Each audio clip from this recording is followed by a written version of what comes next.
Jama'a assalamu alaikum, barkanku da zuwa wannan channel namu mai albarka wato na Malik TV. Yau insha Allah za mu yi wani video ne wanda yake karami ne bidiyon, amma insha Allah yana da matukar amfani. Saboda haka a daure a kalli wannan bidiyon har karshe, kuma in Allah yadda za a amfana da shi. Domin duk wanda ya kalli wannan bidiyon Allah yadda ya daina asaran contact nashi kenan, kuma in Allah yadda ba za ka sake yin wani wato maganan backup ba. Saboda haka ku biyo mu kai tsaye cikin wannan bidiyon don mutum ya ga yadda wannan link din yake.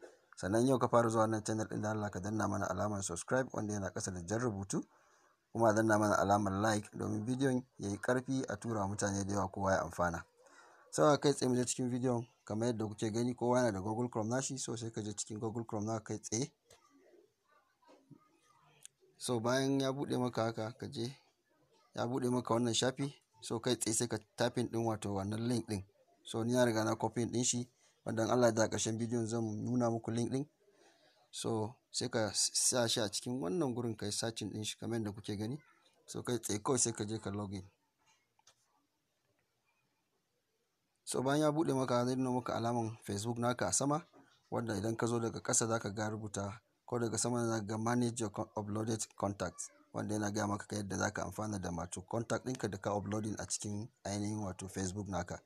So in ka zo ƙasa zaka ga contact list naka, in kana so ka deleting din su ma gashi nan da zaka deleting. Amma tunda muna so mu yi backup nasu ne, sai ka duba ga sunan da ƙasa.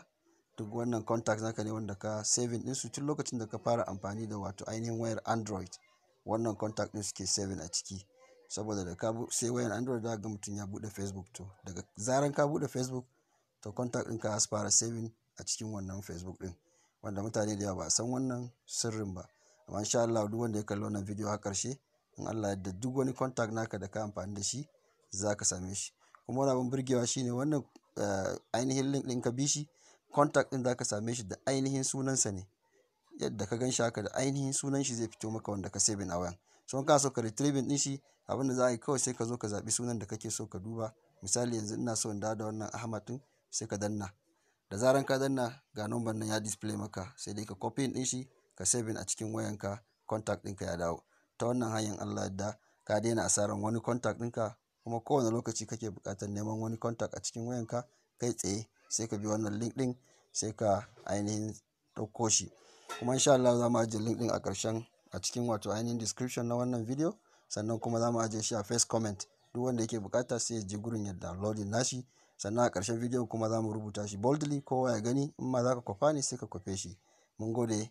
Kowa ya danna mana alamar like da Allah da wannan bidiyon yayi yawa zaga da yawa. Mun gode. Assalamu alaikum warahmatullahi ta'ala wa barakatuhu.